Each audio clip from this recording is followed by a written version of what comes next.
નમસ્કાર. જેડબલઈની નીટના question answer માટે ઘણા બાળકોએ કોમેન્ટ્સ બોક્સની અંદર લખેલું છે કે સર ઓર્ગેનિકના જેડબલઈ નીટના ક્વેશ્ચન આન્સર આપો. તો ફરીથી પાછો આજે આ નવો વિડીયો આપણે એના માટે ક્વેશ્ચન આન્સર માટે લઈએ.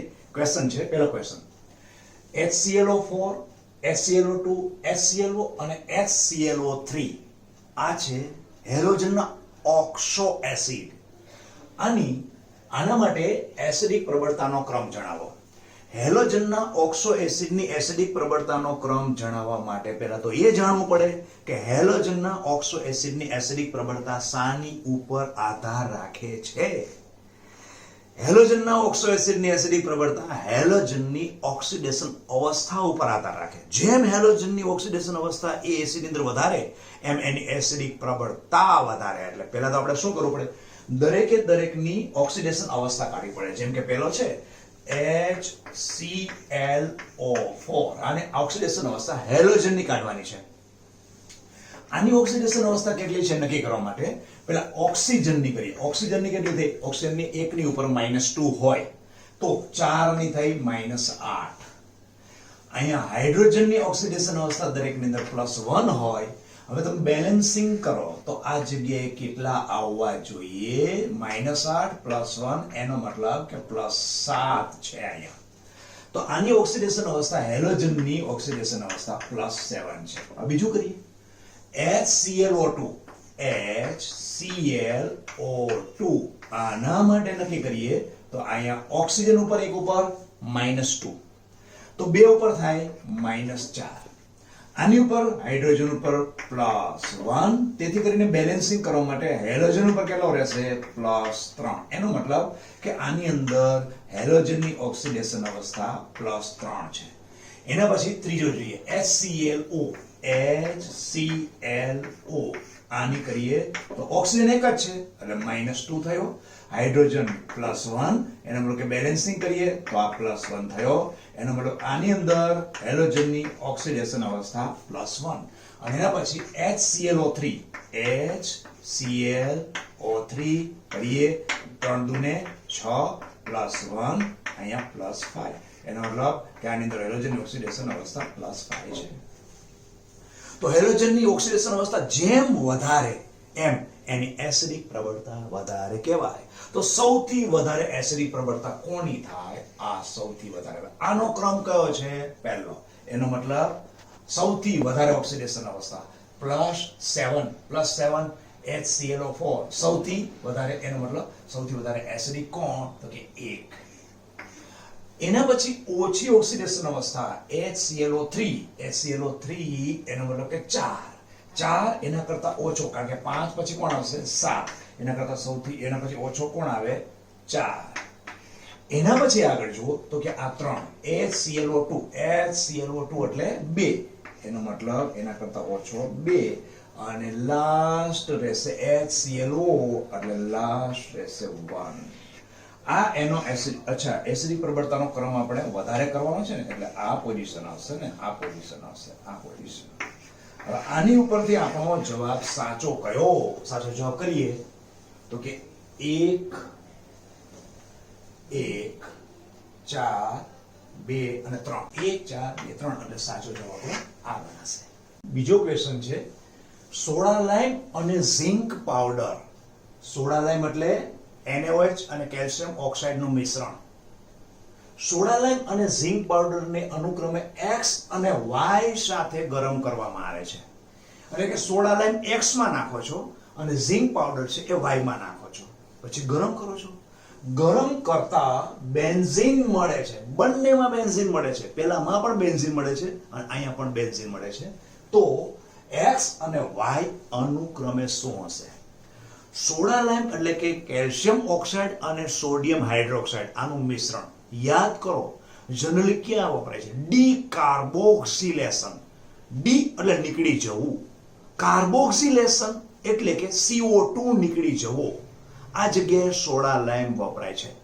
એનો અર્થ એવો કે તમને અંતિમ નિપજ જો બેન્ઝીન મળતું હોય તો સોડા લાઇમ નાખવાથી બેન્ઝીનમાંથી CO2 નીકળી જતો હોય તો તમને છેલ્લે બેન્ઝીન મળે. ઇટ્સ મીન્સ કે જો બેન્ઝીનની ઉપર COO હોય એવું ક્રિયાશીલ સમૂહ વાળું અંદર પદાર્થ 4 માંથી કોઈ હોવો જોઈએ. બીજું કે ઝિંક ડસ્ટ નાખો છો, ઝિંક ડસ્ટ નાખવાથી છેલ્લે તમને બેન્ઝીન મળે છે. તો ઝિંક તો શું કરે, ઓક્સિજનને પકડી લે, ઝિંક ઓક્સાઇડ બની જાય અને તમને છેલ્લે બેન્ઝીન મળે છે.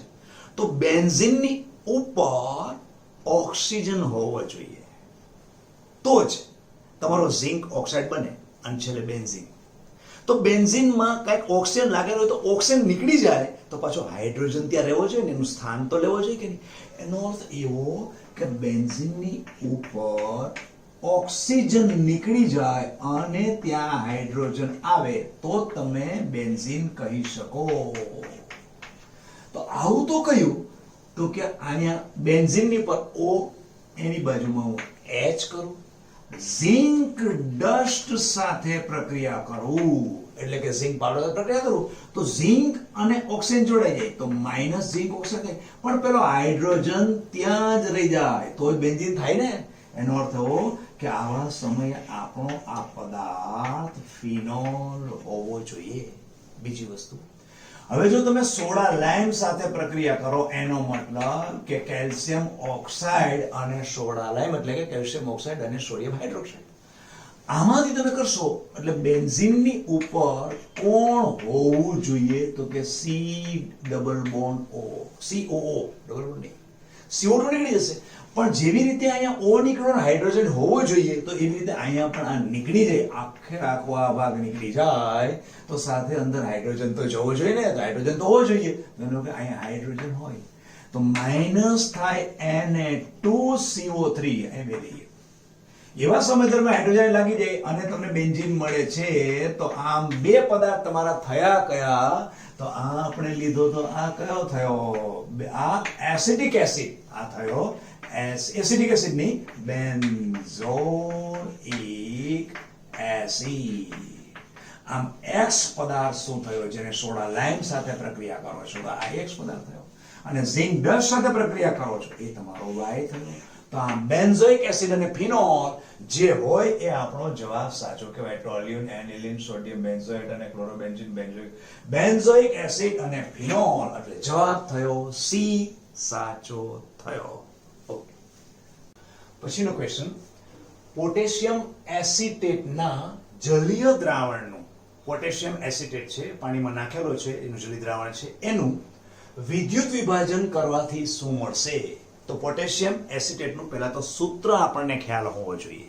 જેમ કે સોડિયમ એસિટેટ છે એવી રીતે પોટેશિયમ એસિટેટ એટલે CH3COO. જો સોડિયમ એસિટેટ હોય તો અહીં માઇનસ અને અહીં માઇનસ અને એને પ્લસ આવે, એની જગ્યાએ કોણ છે અહીંયા પોટેશિયમ અને પોટેશિયમ એસિટેટ. એના જલીય દ્રાવણનું એનો મતલબ કે H અને OH આ આપણા પાત્રની અંદર આખો ભરેલો છે અને બે ધ્રુવો ડુબાડી અને આપણે વિદ્યુત વિભાજન કરીએ છીએ. વિદ્યુત વિભાજન કરશો એટલે શું થશે કે આ તોડી નાખશે, ક્રેક થશે. આનો બે અણુ લઉં છું, CH3COOK આ માઇનસ આ પ્લસ, અને સાથે સાથે H અને OH આ માઇનસ આ પ્લસ આ પ્લસ આ માઇનસ, બધું જ ક્રેક થશે. ક્રેક થઈને તૂટશે તો શું જોડાશે તો કે આ K અને આ OH આ બંને બે જોડાઈ ગયા, K અને આ OH આ બંને જોડાઈ ગયા. એનો મતલબ શું થઈ ગયું કે ટ્વાઇસ KOH બનશે. બીજું શું થશે તો બીજું આ આખું જેટલું નીકળતું જાય છે એ બધાને હું કાઢતો જાઉં છું. અહીંયા આખો કાઢી નાખ્યું. ઓકે, ક્લિયર થઈ. પછી આ CO2 છે, CO2 આ COO આ બંને જોડાઈ જાય એટલે બન્યું ટ્વાઇસ CO2, અને આ બંને જોડાઈ ગયા, આ પ્લસ માઇનસ ને રીતે ધ્યાન રહેતા આ જોડાઈ ગયા તો શું થઈ ગયું હાઇડ્રોજન H2, અને લાસ્ટ વધશે આ વસ્તુ કે જે અહીંથી નીકળી જવાને કારણે સંયોજકતા આની આમ આવશે, આની આમ આવશે, આ સંયોજકતા અહીંયા જોડાઈ આ નીકળી જશે COO, એવી રીતે આનો આ COO નીકળી ગયો એટલે સંયોજકતા અહીંયા આવે એટલે આ થાય કેવું CH3CH3 આ થયું. હવે આપણને શું કહે છે, જો શું મળે છે, જોડે શું કયું મળશે?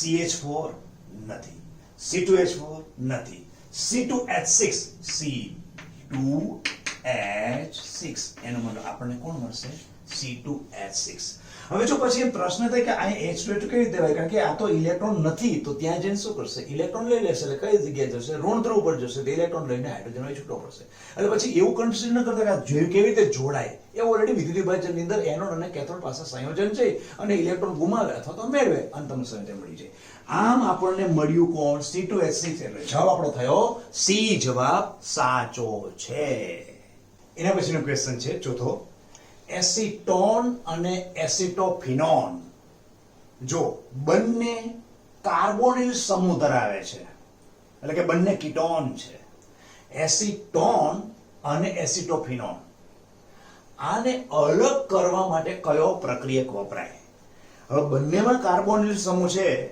તો કાર્બોનિલ સમૂહ બંનેમાં હોવાને કારણે બંનેને અલગ કઈ રીતે કરો એવો પ્રક્રિયક આપણે પકડવો પડે કે જે એક સાથે પ્રક્રિયા કરી અને સંયોજન બનાવી દે અને બીજા સાથે પ્રક્રિયા એ જ પ્રક્રિયક બીજા ઘટક સાથે પ્રક્રિયા ન કરે તો એક અંદર પડ્યો રહીએ અને એક સંયોજન બનાવી દે પછી એને અલગ કરી શકો તો એ આપણને ખબર છે કે આ એસિટોન અને એસિટોફિનોનમાં કાર્બોનિલ સમૂહ હોવાને કારણે કાર્બોનિલ સમૂહ સાથે પ્રક્રિયા કરનાર ઘટક છે સોડિયમ બાયસલ્ફાઇડ સોડિયમ બાયસલ્ફાઇડ શું કરે કે એસિટોન છે Ca3C≡O અને Ca3 કારણ કે આ છે એલિફેટિક કીટોન આ છે એરોમેટિક કીટોન અને આની એક ખાસિયત છે કે આ એલિફેટિક કીટોન સાથે પ્રક્રિયા કરે જ્યારે એરોમેટિક કીટોન સાથે પ્રક્રિયા કરતો નથી તો શું બનાવે તો કે મધ્યવર્તી સંયોજન બનાવે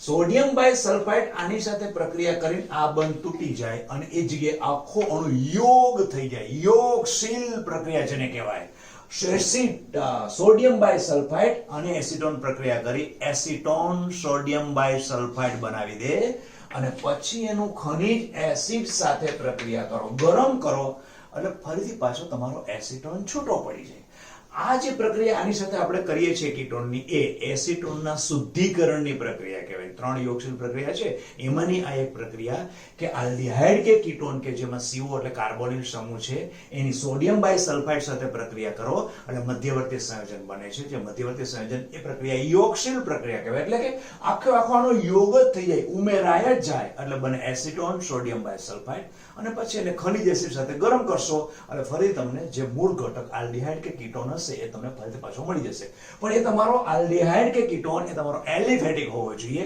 એરોમેટિક નહીં તો અત્યારે આપણી પાસે એરોમેટિક કીટોન છે એક છે એલિફેટિક કીટોન તો આમ આ બંનેને અલગ કરવા માટે આપણે કોની સાથે પ્રક્રિયા કરવી પડે સોડિયમ બાયસલ્ફાઇડ એટલે જવાબ આપણો થાય એ જવાબ સાચો પ્રશ્ન છે સાંદ્ર HNO3 અને સાંદ્ર H2SO4 ના મિશ્રણની હાજરીમાં એટલે કોનું મિશ્રણ છે બંને પ્રબળ એસિડ છે એક સાંદ્ર HNO3 કોન્સન્ટ્રેટેડ HNO3 અને કોન્સન્ટ્રેટેડ સલ્ફ્યુરિક એસિડ બંને સાંદ્ર છે એનું મિશ્રણ લીધેલું છે એની મિશ્રણની હાજરીમાં બેન્ઝીનમાંથી નાઇટ્રોબેન્ઝીન બને છે આ તો બેન્ઝીનનું નાઇટ્રેશન છે યાદ કરો બેન્ઝીનનું નાઇટ્રેશન કરવાથી નાઇટ્રોબેન્ઝીન મળે છે યસ તો નાઇટ્રોબેન્ઝીન આ બેન્ઝીનમાંથી નાઇટ્રોબેન્ઝીન બને એ તો આ સમયે આ વખતે મિશ્રણમાં HNO3 ખાલી જગ્યા તરીકે વર્તે છે આ સારું એક હવે નાઇટ્રેશન તમને સર આવડે છે કે બેન્ઝીનમાંથી નાઇટ્રોબેન્ઝીન બનવું એટલે નાઇટ્રેશન કરવું નાઇટ્રેશન માટે સાંદ્ર HNO3 સાંદ્ર H2SO4 લઈએ છીએ પણ એમાંથી નાઇટ્રોબેન્ઝીન બને એનો વાંધો નહીં બધી ખબર છે પણ તમે આ જે પ્રશ્ન પૂછો છો કે એમાં મિશ્રણની અંદર નાઇટ્રિક એસિડ શું વર્તે છે આ વસ્તુ પ્રશ્ન થોડો વેટેજ વાળો છે કરીએ H2SO4 અંદર રહેલો છે H2SO4 અને બીજું છે HNO3 તો H2SO4 માંથી શું થાય કે H+ છૂટો પડે અને HSO4- આની એવા દરમિયાન આ H+ હવે આનું શું થાય એ વસ્તુ જોવાની છે તો એ HNO3 જે છે એની પાસે જાય એની પાસે જઈને શું કરે તો કે જે HNO3 છે ને આનું બંધારણ કેવું હોય NO2O અને હું H HNO3 થઈ ગયું ઓક્સિજન ઉપર અબંધકારક ઇલેક્ટ્રોન યુગ્મ હોય આપણને ખબર છે આ ઓક્સિજન ઉપર અબંધકારક ઇલેક્ટ્રોન યુગ્મ છે આ HNO3 નું મેં ખાલી બંધારણ દોર્યું છે હવે આ H છે કે જે H પાસે એક પણ ઇલેક્ટ્રોન નથી જુઓ તો આ શું કરશે? આ ઇલેક્ટ્રોન યુગ્મ આને આપશે, આને આપી દીધું એટલે અહીંથી ઇલેક્ટ્રોન યુગ્મ ખસી અને આ જગ્યાએ આવી ગયું, આ H નીકળી ગયો, ત્રણ બાર નીકળી ગયો. આ નીકળી જવાને કારણે ઇલેક્ટ્રોન યુગ્મ શિફ્ટ થવાને કારણે, આખું બંધન થવાને કારણે આખા પોર્શન ઉપર શું થશે? પ્લસ થશે. આખો પોર્શન પ્લસ થઈ ગયો, કારણ કે આની સાથે જોડાણ થઈ ગયું. આને આખું આમ સમજવાનું છે, આપણે આખું આમ સમજીએ છીએ, પેલો H સાથે જોડાય છે. હવે આ H અને O પણ એની પર પ્લસ છે. આવા સમયે નાઇટ્રોજન ને ઓક્સિજનની વિદ્યુત ઋણતામાં કોની વિદ્યુત ઋણતા વધારે? ઓક્સિજનની. તેથી કરીને આ ઇલેક્ટ્રોન યુગ્મ સીધું જ આ બાજુના ભાગની અંદર આવી જાય અને આખો પાણીનો અણુ છૂટો પડી ગયો. એટલે શું પડી ગયું? HOH, કોણી અણુ બની ગયો. અને આનું ઇલેક્ટ્રોન યુગ્મ પાછું આવી ગયું. આ એક તો હતું અને બે પાછું આવી ગયું. આ ઇલેક્ટ્રોન યુગ્મ આવી જાય એટલે આ એક તો હતું જ અને આ ઇલેક્ટ્રોન યુગ્મ હું અહીં દર્શાવું છું. તો આમની ઉપર ભાર કેવો થયો? પ્લસ. તો આ પોઝિશન ની અંદર NO2 પ્લસ છે એ ક્યાં જશે? તો કે બેન્ઝીનના સમતલની ઉપર અને નીચે પાઈ ઇલેક્ટ્રોનનું વાદળ છે. પાઈ ઇલેક્ટ્રોનના વાદળ ઉપર આકર્ષાય એટલે કે એ પ્રક્રિયા થવાય ઇલેક્ટ્રોન અનુરાગી. અને બેન્ઝીનમાં 6 કાર્બન સાથે જોડાયેલા 6 હાઇડ્રોજનમાંથી કોઈ પણ હાઇડ્રોજનનું વિસ્થાપન કરી અને ત્યાં જોડાઈ જાય એટલે બની ગયું કોણ? તો કે નાઇટ્રોબેન્ઝીન. પણ આમાં આ NO2 એ શું કર્યું? NO2 શું કર્યું? ઇલેક્ટ્રોન યુગ્મનું દાન કર્યું. ઇલેક્ટ્રોન યુગ્મનું દાન કરે એને લુઈસના મત અનુસાર લુઈસ બેઝ ગણાય. એનો મતલબ આ પ્રક્રિયામાં HNO3 નો રોલ શું થયો? HNO3 નો રોલ થયો ઇલેક્ટ્રોન યુગ્મનું દાન કરનાર NO2 હોવાને કારણે એ કઈ પ્રકૃતિ ધરાવે છે? એકચ્યુઅલી HNO3 બેઝ નથી, આ તો એસિડ જે પ્રક્રિયા કરે છે, એસિડની સામે એસિડની પ્રક્રિયા છે, એમાંનું ઇલેક્ટ્રોન યુગ્મનું દાન NO2 થાય છે. એટલા માટે આ કયા તરીકે વર્તે? બેઝ તરીકે વર્તે છે. એટલે જવાબ આપણો થયો બી, જવાબ સાચો. એના પછીનો પ્રશ્ન છે, નીચેનામાંથી કયો પદાર્થ પ્રકાશ ક્રિયાશીલ છે?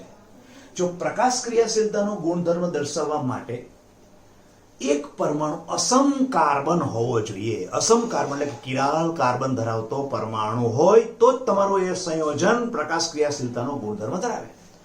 તો કિરાલ કાર્બન કે અસમ કાર્બન ક્યારે ગણાય? જ્યારે કાર્બન સાથે જોડાયેલા 4 4, કારણ કે કાર્બનની સંખ્યા કેટલી છે? 4 છે.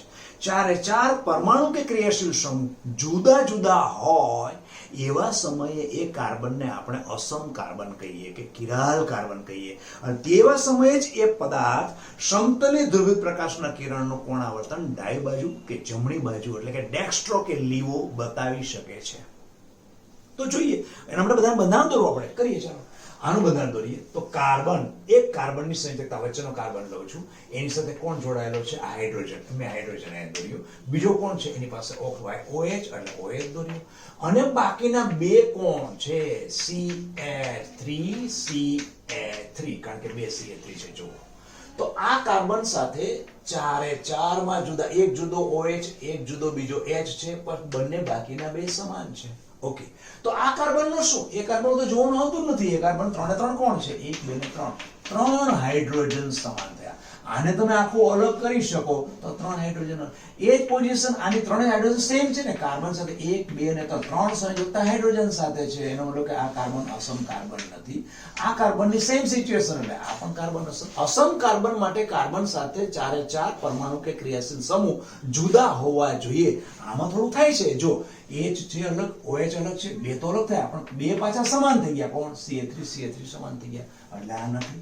એના પછી બીજો કરીએ. આની અંદર આમાં તો બહુ વસ્તુ સિમ્પલ છે. આ H C પાછા H પાછો C ની બાજુમાં H અને પછી અહીંયા 3 H CH3. એટલે મેં આનું બંધારણ દોર્યું છે. આખા બંધારણ. તો આ કાર્બન સાથે 3 હાઇડ્રોજન સમાન, આ કાર્બન સાથે 2 હાઇડ્રોજન સમાન, આ કાર્બન સાથે 2 હાઇડ્રોજન સમાન, આ કાર્બન સાથે 3 હાઇડ્રોજન સમાન. એનો મતલબ આ પણ નથી. તો આ દોરીએ તો કાર્બન અહીંયા હાઇડ્રોજન 3 છે, આ 3 હાઇડ્રોજન, પછી આ કાર્બન એની સાથે 1 હાઇડ્રોજન, એની બાજુમાં 1 Cl, 1 હાઇડ્રોજન 1 Cl, પછી કોણ છે? COOH. આ COOH. હવે આ કાર્બન ગણું તો આ કાર્બન સાથે 3 હાઇડ્રોજન સરખા છે એટલે આ કાર્બન અસમ કાર્બન નથી. આ કાર્બન સાથે ઉપર એક H છે, નીચે એક Cl છે, આ બાજુના પોર્શનમાં COOH છે અને અહીંયા આખો CH3 ક્રિયાશીલ સમૂહ છે. એનો મતલબ આની અંદર અલગ અલગ દેખાડે છે. કયા? તો કે કાર્બન સાથે આ એક H, પછી COOH, પછી Cl અને CH3, ચારે ચાર જુદા હોવાને કારણે આની ઉપર હું સ્ટાર કરી શકું, એટલે અસમ કાર્બન છે. તો આ આખું સંયોજન કે જેની ઉપર સમતલ ધ્રુવીય પ્રકાશનું આપાત કરું તો પ્રકાશનું કિરણ કાં તો ઉપર જાય કાં તો નીચે, એટલે કે ડાબી બાજુ જાય કે જમણી બાજુ જાય, એટલે કે ડેક્સ્ટ્રો કે લીવો બેમાંથી એક હોઈ શકે. એનો અર્થ એવો કે પ્રકાશ ક્રિયાશીલતાનો ગુણધર્મ ધરાવે છે, કારણ કે એમાં અસમ કાર્બન છે. એટલે જવાબ આપણો થયો સી, જવાબ સાચો. પ્રશ્ન છે C6H6 એની પ્રક્રિયા સાંદ્ર HNO3 અને H2SO4 આની સાથે કરીએ એટલે આમ જજમેન્ટ આવે છે C6H6 એટલે બેન્ઝીન છે. અહીંયા આપણું મિશ્રણ જે હમણાં થોડી વાર પહેલા પ્રક્રિયા કરી આપણે બેન્ઝીનનું નાઇટ્રેશન, એનો મતલબ કે નાઇટ્રોબેન્ઝીન થાય છે. અહીંના ડબલ્યુ તો પકડાઈ જ ગયું કે શું છે, નાઇટ્રોબેન્ઝીન. આની પછી Zn અને HCl સાથે પ્રક્રિયા કરવાથી X મળે છે. Zn અને HCl સાથે પ્રક્રિયા કરવાથી નાઇટ્રોબેન્ઝીનની X મળે છે. જોઈએ પહેલા પ્રશ્ન જોઈ લઈએ. X મળે છે, પછી પાછી સોડિયમ નાઇટ્રાઇટ અને HCl સાથે પ્રક્રિયા કરવાથી Y મળે છે. Y ની પાણી અને H3PO2 સાથે પ્રક્રિયા કરવાથી Z મળે છે. પ્રક્રિયામાં આપણે બધું શોધવાનું નથી, ખાલી Z શોધવાનું છે. તો કાંઈ વાંધો નહીં, કરતા જઈએ આપણે પ્રક્રિયા. તો પહેલું જ આ પ્રક્રિયામાં લઈએ તો આ શું છે? બેન્ઝીન છે. બેન્ઝીન એની પ્રક્રિયા. આ સંજોગો શું બતાવે છે? નાઇટ્રેશન. નાઇટ્રેશન, બેન્ઝીનનું નાઇટ્રેશન કરવાથી આપણને બને શું બને? નાઇટ્રોબેન્ઝીન. નાઇટ્રોબેન્ઝીન. એના પછી આગળ શું કરીએ છીએ જુઓ. આ સંજોગો શું બતાવે છે? એ સંજોગ બતાવે છે રિડક્શન. નાઇટ્રોબેન્ઝીનનું રિડક્શન કરો એટલે NO2 નું કન્વર્ઝન શેમાં થઈ જાય? NH2. બેન્ઝીનની ઉપર તમે NH2 મૂકો, એનો મતલબ શું થયો? એ મેળો તમારો કોણ? તો કે એનિલીન. એનિલીન મેળો. હવે એનિલીન મેળા પછી આ જે X માટે શું આવ્યું? એનિલીન. એનિલીનની આ પ્રક્રિયા જુઓ. સોડિયમ નાઇટ્રાઇટ અને HCl યાદ કરો, નીચા તાપમાને 0 થી 5 અંશ સેલ્સિયસ તાપમાને સોડિયમ નાઇટ્રાઇટ અને HCl સાથે પ્રક્રિયા કરવાથી શું મળે? NaNO2 HCl. 0 થી 5 અંશ સેલ્સિયસ તાપમાન. આ વખતે અસ્થાયિક ક્ષાર મળે છે. અસ્થાયિક ક્ષાર કયો? તો કે benzene diazonium chloride. Benzene diazonium chloride એટલે N2 અને Cl. આ દાખલા તરીકે N triple bond, N plus અને Cl આ બેન્ઝીન ઉપર હોય, જેને કહેવાય બેન્ઝીન ડાયઝો ગ્રુપ, અને Cl માઇનસ એટલે ક્લોરાઇડ. બેન્ઝીન ડાયઝોનિયમ ક્લોરાઇડ આ આપણે અસ્થાયી ક્ષાર. હવે આની તમે કોની સાથે પ્રક્રિયા કરો છો એની ઉપરથી અસ્થાયી હોવાને કારણે નવા નવા સંયોજન બન્યા જ રાખશે. હવે કોની સાથે પ્રક્રિયા કરવાની છે? જો આની પ્રક્રિયા કરીએ છીએ H2O અને H3PO2. ફોસ્ફરસ એસિડ કે હાઇપોફોસ્ફરસ. હાઇપોફોસ્ફરસ સાથે પ્રક્રિયા કરીએ કે ફોસ્ફરસ સાથે પ્રક્રિયા આની સાથે કરીએ અને H3PO2 નું રૂપાંતર થઈ જાય H3PO3, ઓક્સિડાઇઝ નિપજ. બેન્ઝીન ડાયઝોનિયમ ક્લોરાઇડ ની જે પણ કઈ 10 પ્રક્રિયા છે એની અંદર ખબર છે કે જો કદાચ તમે ઇથેનોલ સાથે પ્રક્રિયા કરો તો પણ તમને અહીંયા અંતિમ બેન્ઝીન મળે, અને આ H3PO2 સાથે પ્રક્રિયા કરો તો પણ તમને અંતિમ નિપજ બેન્ઝીન મળે, અને આનું ઓક્સિડેશન થાય અને પહેલું છે એનું રિડક્શન થઈ જાય અને અહીંયા N2 પણ છૂટો પડી જાય, HCl પણ મળી જાય અને H3PO3 આની ઓક્સિડાઇઝ નિપજ થાય અને છેલ્લે આપણને શું મળે છે? અહીંયા બેન્ઝીન. તો આ આખી પ્રક્રિયામાં તમને શું પૂછ્યું છે? પ્રક્રિયામાં Z શું હોય? તો Z આ ચારમાંથી આપણે પસંદ કરવાનો છે. ચારમાંથી Z કોણ? એનિલીન. આ બેન્ઝીન. આપણો જવાબ શું આવ્યો? બેન્ઝીન. એટલે જવાબ થયો બી, જવાબ સાચો. એના પછીનો પ્રશ્ન છે એનિલીન ની બેન્ઝાલ્ડિહાઇડ સાથેની પ્રક્રિયા. કોની? એનિલીનની બેન્ઝાલ્ડિહાઇડ સાથેની પ્રક્રિયા એ ખાલી જગ્યા પ્રક્રિયા છે. એનિલીનની બેન્ઝાલ્ડિહાઇડ પ્રક્રિયા કરો ત્યારે કઈ પ્રક્રિયા? તો કે વિસ્થાપન છે, યોગશીલ છે, સંઘનન છે કે પોલિમરાઇઝેશન? હવે કરીએ એટલે ખબર પડે આપણને. એનિલીન લઈએ. ચાલો, એનિલીન એટલે બેન્ઝીન ક્રોસમાં લઉં છું અને NH2. બીજું છે બેન્ઝાલ્ડિહાઇડ. એનિલીન ની કોની સાથે છે? બેન્ઝાલ્ડિહાઇડ સાથે. તો બેન્ઝાલ્ડિહાઇડ પ્રક્રિયા કરીએ. બેન્ઝીન દોરું અને એની ઉપર C ડબલ બોન્ડ O, આ H ને અહીંયા C double bond O H. આ થઈ ગયું બેન્ઝાઇડ. હવે આની સાથે પ્રક્રિયા કરીએ ત્યારે પ્રક્રિયામાં થાય છે શું? તો કે આ હાઇડ્રોજન H2 અને આ O, આને હું અલગ કરું છું એટલે -H2O. તો આ થાય કેવું? નિપજ કેવી મળશે? તો કે બેન્ઝીન છે એની સાથે N નું સીધું જોડાણ આ C સાથે આવી જાય એટલે ડાયરેક્ટ C અહીંયા H અને C ની નીચે લઉં છું CH અને પછી બેન્ઝીન ચક્ર. હવે આને કહેવાય, આ છે આનું નામ છે બેન્ઝીલિડીન. બેન્ઝીલિડીન આ પોર્શન છે ને, આ પોર્શન આલ્ડીહાઇડ નો, પણ સંપૂર્ણ અહીંયા O હોય તો આલ્ડીહાઇડ કહેવાય. એટલા માટે અહીંયા બેન્ઝીલિડીન આ શબ્દ વાપર્યો છે, બેન્ઝીલિડીન. પણ બેન્ઝીનની ઉપર જેની સાથે જોડાયો છો ને એની સાથે પાછો બેન્ઝીન છે એટલે બેઝિકલી આ કોણ હતો? એનિલીન. એટલે આનું નામ છે બેન્ઝીલિડીન એનિલીન. હવે આ તો થઈ નિપજ કઈ મળે છે? બેન્ઝીલિડીન એનિલીન નિપજ મળી. પણ પ્રક્રિયામાં શું થયું? શું યોગશીલ થયું, વિસ્થાપન થયું? નહીં, ફક્ત એકબીજા સાથે જોડાય અને અંદરથી કંઈક બહાર આવ્યું. તેથી કરીને આમ જોડાણ થતું હોવાને કારણે, અને પાછી લાંબી લાંબી કોઈ શૃંખલા જોડાતી નથી, તેનો પોલિમરાઇઝેશન નથી કહેતા. એકનું સ્થાને બીજું લીધું હોય તો એને વિસ્થાપન કહે. ખાલી અંદર ઘૂસી ગયું હોય કે બહાર ન નીકળવું હોય તો આપણા માટે યોગશીલ હોય. તેથી કરીને આ પ્રક્રિયા કઈ છે? સંઘનન. તો આમ અહીંયા જવાબ આવ્યો કયો? સંઘનન. તો આપણે આજે અહીંયા ZEE અને નીટના ક્વેશ્ચન માટે પ્રયત્ન કર્યો છે કે મેક્સિમમ આપણા સારા બધા જ વિદ્યાર્થીઓને કામ આવી શકે એવા પ્રકારના પ્રશ્નોને કવર કરવાનો પ્રયત્ન કર્યો છે. સમજાવવાનો પણ મેં બહુ પૂરેપૂરો પ્રયત્ન કર્યો છે. છતાં પણ જો તમને કદાચ આમાં કોઈ જગ્યાએ ડાઉટ્સ લાગતો હોય તો કોમેન્ટ્સ બોક્સની અંદર મને લખીને મોકલી શકો. તો આપણે આજે અહીંયા આ લેક્ચર સ્ટોપ કરીએ. વધુ આવતા અંકે. નમસ્કાર.